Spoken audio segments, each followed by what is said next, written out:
This is Bridget Savitsky here with Lab 3 at Home, Constant Velocity Motion. I'm in section M01. I'm observing a sliding bar of soap on a wet tub floor, and the main result is that when the net force is equal to 0, an object is moving at a constant velocity, and my model provides a good prediction of the observed motion. So I thought that filming a bar of soap on a wet tub floor would be a good model of a frictionless surface. I wanted to point out in my video that this is the y-axis, this is the x-axis, and when I play it, we see that the soap is moving to the left, but the graph is still showing a positive slope, and that's because when I gave it a push, it has a positive constant velocity and it's not moving backwards. So I set the origin to be back over here, when I pushed the soap at first, and so I started tracking the soap after it was moving, so I didn't have to take into account the initial force that was required to get it moving. So I tracked the center of mass of the soap as it moved along the positive x-axis, and I also calibrated tracker by measuring the radius of the bar of soap, which is 13.5 centimeters. The frame rate was 0.1 frames per second, and the total time of the clip is only 0.8 seconds. And it's also important to see that the last frame was taken before the soap was stopped by the plug, and we can see this again as I play it. So it stopped and then it hits the plug, and that's also a good demonstration of Newton's first law in motion. So looking at the code here, we're starting at time t equals 0 till 0.8 seconds, which is the total length of the video, and I apply Newton's second law, the velocity prediction, to be the initial velocity plus F net over m times delta t. Here's the formula, and if we're going at a constant velocity, Vf must equal V sub I, and that means that this component of the equation has to be equal to 0, and we have a delta t and an m, so the only thing that can be equal to 0 is F net. And this is taken into account in the code as I set it equal to a vector 0, 0, 0 in the while loop. So I'll go ahead and run the code.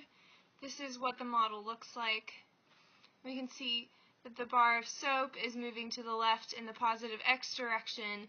It doesn't start at the origin because our initial position was after it started moving. The slope is positive and constant because we're moving at a constant velocity, so the graph gets more positive.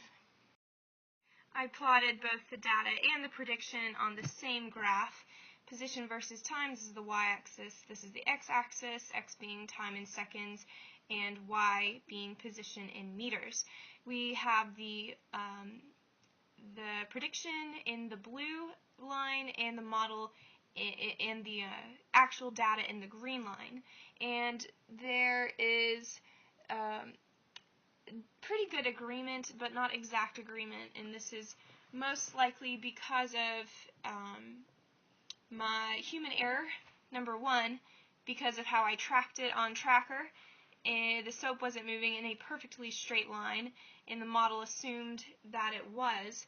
And also, again, going back to accuracy, the model time step was set to 0.01 seconds, whereas the tracker data was not. So what if the origin was changed? Really, nothing significant really would change. The only change that we would see is the initial position and the final position, so where the graph starts and ends. And I'll show this to you in tracker. First, I'm going to push the axis back to what it used to be, and when I subtracted the final and initial position, the difference was actually calculated to be the same as before because of the calibration that I gave tracker. So the velocity hasn't changed or anything. And when I play it, we can still see positive slope. constant velocity on the graph. If I had pushed it forward like this, the only difference is, again, where the graph starts and ends. And if I push it forward, the graph is going to start a little closer to 0. If I push it back, it's going to start a little farther from 0. So what does this all mean? If an object is going at a constant velocity, it means that the total pushes and pulls on the object are 0. So we are able to know how many total pushes and pulls there are because an object with mass over a period of time is only able to have the same velocity, finish up with the same velocity as it started if it doesn't have a net force acting on it. If I did have a net force acting on it, though, in the, say the x position, I'll show you what happens. Go ahead and run the code. The object still moves to the left and in the positive direction, but the direction of motion and velocity is changed. This is shown in the graph here, so this is definitely not a constant slope as we saw before.